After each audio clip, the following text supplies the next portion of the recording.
तो जम्मू कश्मीर में केंद्र सरकार की जीरो टॉलरेंस नीति अपना असर लगातार दिखा रही है।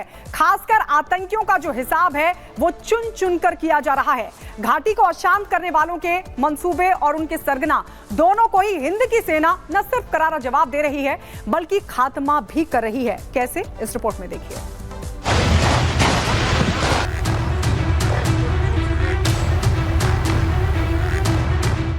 कठुआ से कुलगाम, आतंकवाद का काम तमाम। शहादत का बदला, घातक प्रहार अगला। एक तरफ पाकिस्तान के कश्मीर राग का एनकाउंटर विदेश मंत्री एस जयशंकर ने अपने भाषण से कर दिया, तो दूसरी तरफ हिंद की सेना घाटी में चूहों की तरह छिपकर वार करने वाले आतंकियों का खात्मा कर रही है।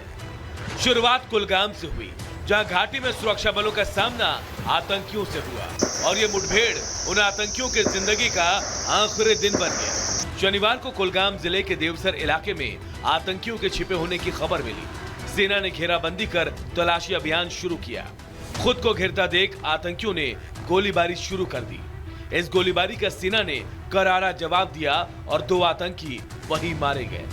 लेकिन इस दौरान अभियान में शामिल पुलिस के 5 जवान घायल हो गए। पुलिस के मुताबिक 2 आतंकियों के मारे जाने के बाद इलाके में बड़े स्तर पर सर्च ऑपरेशन चलाया जा रहा है। साथ ही जो आतंकी मारे गए हैं उनकी पहचान और वो किस संगठन के हैं इसका भी पता लगाया जा रहा है। हालांकि जो फोर्सेस हैं वो इलाके में मौजूद रहेंगी ताकि जो हालात हैं उन्हें यहाँ पर नॉर्मल करवाया जा सके। एक बड़ी संख्या में फोर्सेस की तैनाती इस पूरी जगह पर की गई थी, लेकिन अब धीरे धीरे इस जगह को कहा जा रहा है कि पूरी तरीके से जब सैनिटाइज कर दिया जाएगा तो जो भी जवान हैं यहाँ से सेना के वो यहाँ से निकल कर के रवाना हो जाएंगे। हालांकि काफ़ी अंदर तक अगर हम आपको तस्वीरें दिखाएं तो सेना की मुस्तैदी यहाँ पर नज़र आती है और ये अभी भी इसी तरीके से चल रही है। आतंकियों का एक और ठिकाना सुरक्षा बलों ने शनिवार को तबाह कर दिया। ये दूसरा एनकाउंटर जम्मू के कठुआ में हुआ।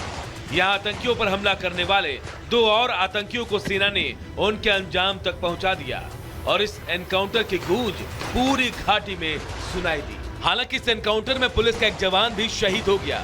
इस एनकाउंटर के बाद देर रात तक इस इलाके में पुलिस ने सर्च ऑपरेशन चलाया। इलाके में आने जाने वाले हर गाड़ी की चेकिंग की जा रही है। जम्मू कश्मीर में आतंकियों के पीठ पीछे वार करने से साफ दिखता है कि पहले 370 का सफाया और अब घाटी में शांतिपूर्ण चुनाव उसके अंत की शुरुआत है और इस शुरुआत से आतंक के हाथ कांप रहे हैं। Bureau report, Republic Bharat. और चलिए बढ़ते आगे, आपको बता दें कई बच्चों का अस्पताल में इलाज चल रहा था। देर रात हड़कंप मच गया। पूरा अस्पताल प्रशासन शिशु वार्ड के चक्कर काटने लगा। स्वास्थ्य विभाग के भी हाथ पांव फूल गए। अब कहां और क्या हुआ ऐसा जिसके बाद स्वास्थ्य महकमा थर-थर कांपने लगा, इस रिपोर्ट में देखिए।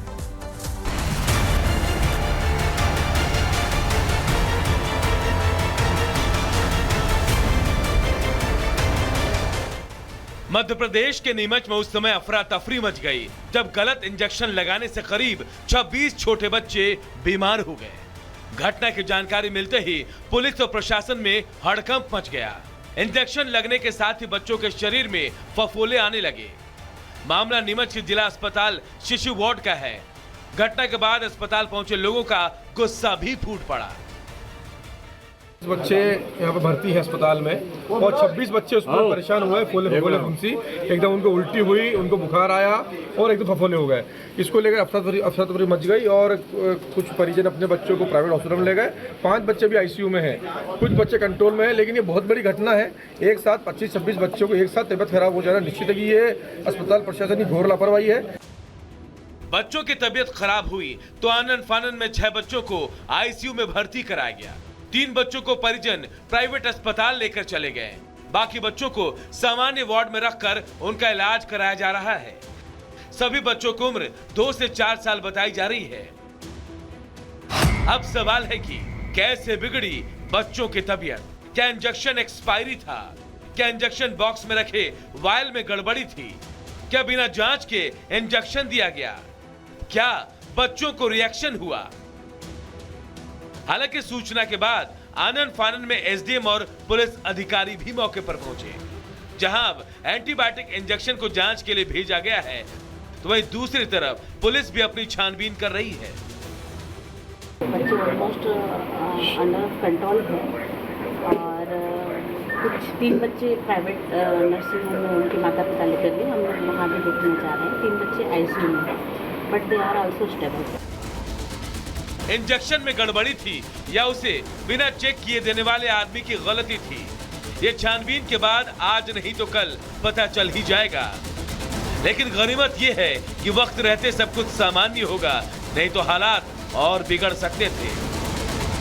Bureau report, Republic Bharat. और इस साल आसमान से बेहिसाब पानी बरसा, पूरा हिंदुस्तान पानी पानी हो गया। चाहे पूरब से पश्चिम तक की बात हो या उत्तर से दक्षिण तक, लगातार बाढ़ और बारिश ने हाहाकार मचाया। और इसी कड़ी में आपको बता दें, बिहार और नेपाल, सितंबर का महीना खत्म होने को है, लेकिन बिहार और नेपाल में लगातार जो बाढ़ है वो अपना रौद्र रूप दिखा रही है। रिपोर्ट देखिए।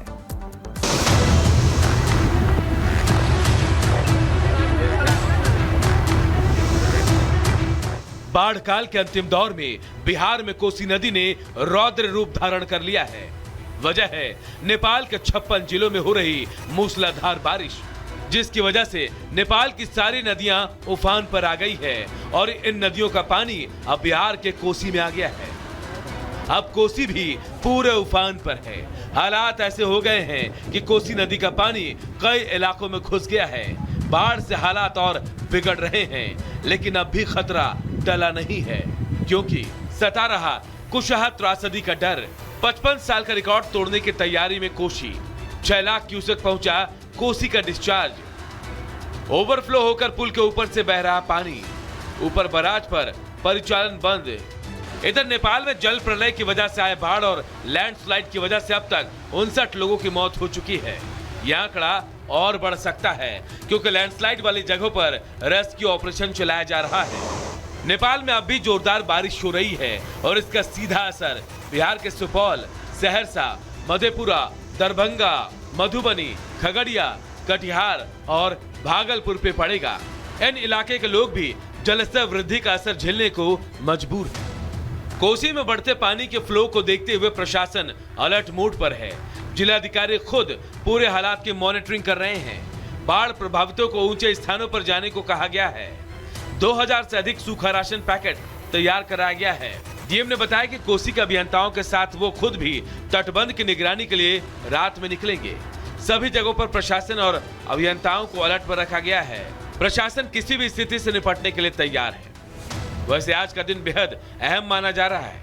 अगर नेपाल और पहाड़ के बीच बारिश नहीं रुकी तो बिहार के कई इलाके पानी में डूब जाएंगे। ऐसे में माइकिंग के जरिए लोगों को अलर्ट रहने को कहा जा रहा है। डीएम ने बताया कि कोसी के अभियंताओं के साथ वो स्वयं भी तटबंध की निगरानी रात में कर रहे हैं। सभी जगहों पर प्रशासन और अभियंताओं को लगा दिया गया है। प्रशासन किसी भी स्थिति से निपटने के लिए तैयार है। Bureau report, Republic Bharat.